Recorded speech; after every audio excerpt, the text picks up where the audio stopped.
Hello friends, welcome to Sathya சமையல். இன்றைக்கி நம்ம சத்யா சமையலில் பலாவதையும் முருங்கைக்கீரையும் பயன்படுத்தி சூப்பரான பொரியல் ரெசிபி பார்க்கலாங்க. நீங்கள் ஃபஸ்ட் டைம் நம்ம சேனலை பார்க்குறீங்கன்னா மறக்காமல் சப்ஸ்கிரைப் பட்டன் ப்ரெஸ் பண்ணி வச்சுக்கோங்க. வீடியோஸ் அதனோட அப்டேட் கிடைக்க பக்கத்தில் இருக்க பெல் பட்டன் ப்ரெஸ் பண்ணிக்கோங்க. இப்போ நம்ம வீடியோவுக்கு போகலாம். நான் ஒரு 10 போல் பலாவதையை தோல் உரித்து சுடுதண்ணியில் சேர்த்துக்கிறேன். 5 நிமிஷத்துலேயே பலாவதை வெந்துடும்.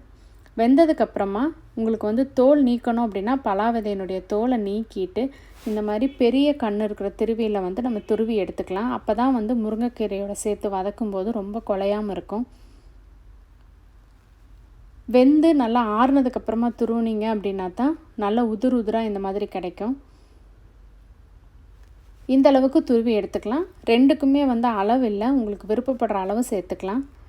கடாயில் தேங்காய் எண்ணெய் சேர்த்துக்கலாம். தாளிக்கிறதுக்காக கடுகு நல்லா பொரிஞ்சதுக்கப்புறமா காரத்துக்கு மிளகாய் வத்தல் சேர்த்துக்கலாம். மிளகாய் வத்தல் எண்ணெயிலே வறுத்து விட்டோம் அப்படின்னா இந்த காரம் நல்லா இறங்கிரும். இது கூடவே ஒரு கைப்பிடி அளவுக்கு சின்ன வெங்காயம் சேர்த்துக்கலாம். சின்ன வெங்காயமும் நமக்கு விருப்பப்படுற அளவுக்கு சேர்த்துக்கலாம். வெங்காயம் பச்சை வாசனை நீங்கி நல்லா இந்த எண்ணெயிலே வதக்கி விட்டுக்கலாம். இப்போது ஏற்கனவே கழுகி நல்லா பொடியாக கட் பண்ணி வச்சுருக்க முருங்கைக்கீரையை இதில் சேர்த்துக்கலாம்.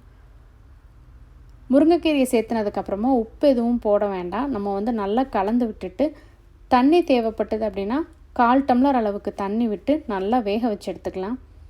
இப்போ முருங்கைக்கீரை நல்லா வெந்துருச்சு. வெந்ததுக்கப்புறமா கீரை இந்த அளவுக்கு வத்திருச்சு. முதலே உப்பு போட்டோம் அப்படின்னா உப்பு அதிகமாயிரும். அதனால் உப்பு சேர்க்காதீங்க. இப்போ நம்ம துருவி வச்சுருக்க பலாவதையை சேர்த்துட்டு கொஞ்சமாக தேங்காய் துருவல் சேர்த்துக்கலாம்.